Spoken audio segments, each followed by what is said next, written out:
sætter mennesket første steg. Jeg stemmer Venstre, fordi vi har brug for en regering, der har styr på økonomien. Jeg stemmer på Venstre, fordi jeg tror på frihed og ansvar. Jeg stemmer Venstre, fordi du skal betale til at tage en videregående uddannelse. Jeg stemmer Venstre, fordi jeg har råd til det. Ja, der er mange gode grunde til at stemme på Venstre. I vores stiklinjer går vi ind for, at vores velfærdssamfund vil gå i arv til vores børn og børnebørn.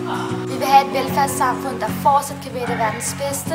Vi vil have et samfund, der holder de svage oppe, uden at holde de stærke nede. Det betyder noget for os, at de unge har en fair chance for uddannelse, og at de konkurrerer med nye generationer fra de fremadstormede dele af verden.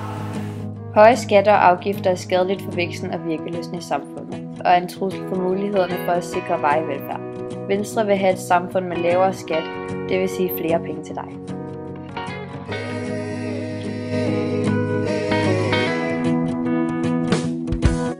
Resultaterne i folkeskolen står desværre ikke altid mål med de mange penge, som vi anvender på området. Venstres mål er derfor, at den danske folkeskole skal være blandt verdens allerbedste. Vi ønsker blandt andet, at skoledagen for de mindste elever gøres længere med tid til både leg, læring og kreativitet. Vi mener, at en god skolegang får indflydelse på et langt liv.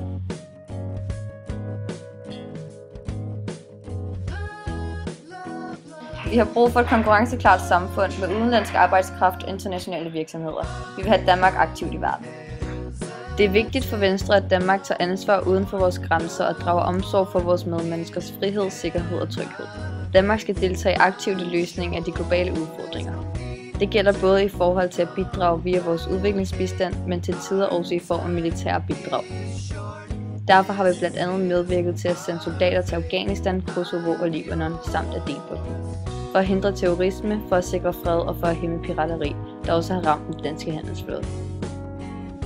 Vi skylder de udsendte soldater stor tak for deres indsats i kampen for fred og frihed i verden omkring os. Derfor tog Venstre initiativ til at indføre en veteranpolitik, der har skabt bedre forhold for de soldater, der til tider vender hjem med ar på både sjæl og krop. Vi er medlem af Venstre. Hvis vi holder kontakten, kan vi genvinde regeringsmagten. Tag ja-hatten på. Stem Venstre. Det vil gavne vores samfund og dig.